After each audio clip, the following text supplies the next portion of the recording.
Elementary ako, lagi akong binubully. Hindi ko alam dahil siguro payatot ako. Pero one time, habang naglalakad ako sa hallway, nagulat na lang ako, bigla na lang may tumulak sa akin.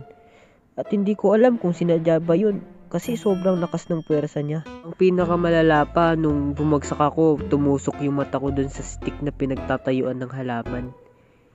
Pero hindi naman siya tumusok mismo dun sa mata, kundi sa gilid lang ng mata ko.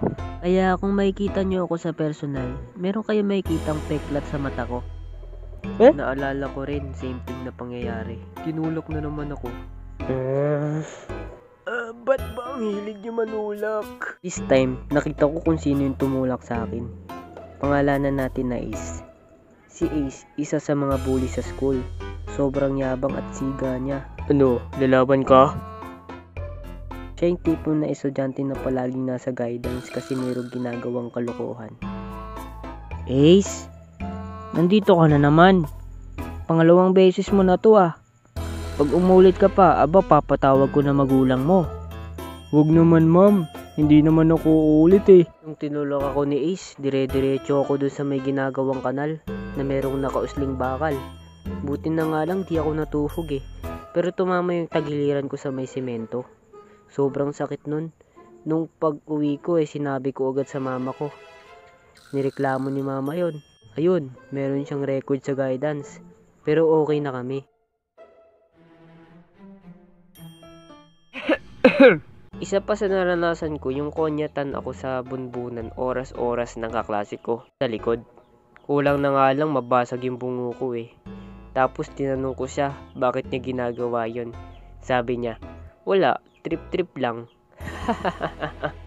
O diba, kahit wala kang ginagawang mali, pag natripan ka nila, meron talaga silang gagawin sa'yo. At ito pa, alam nyo ba yung pagtutulungan kayo ng mga magtutropa sa school nyo? Yung hihilain yung bag mo, susuntukin ka, ibabalipag ka gamit yung buhok mo, tapos meron silang sasabihin na masasakit na salita sa'yo. Hindi naman ako makalaban, ang lalaki ng katawan, tapos ako parang ting-ting lang yung katawan ko. Baka pag lumaban ako, mabali pa yung mga buto ko niyan.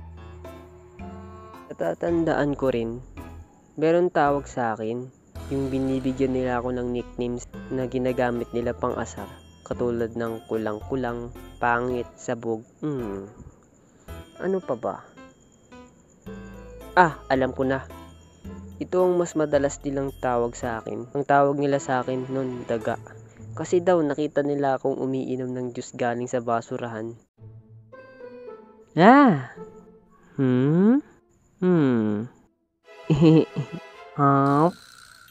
Hoy, anong ginagawa mo dyan? Wala. Umiinom lang ako ng juice. Galing sa basurahan? Hindi. Akin to. Yo, hanggang dito na lang ang video na ito. Maraming salamat sa inyong panonood. Kung nakaabot ka sa video na ito, mag-like ka na at i-subscribe mo na yung notification bell. Tapos, i-share mo na rin yan. At syempre, maraming salamat sa mga subscribers natin dyan dahil nakaabot tayo ng 600. Maraming salamat din sa gumawa ng fan art na to.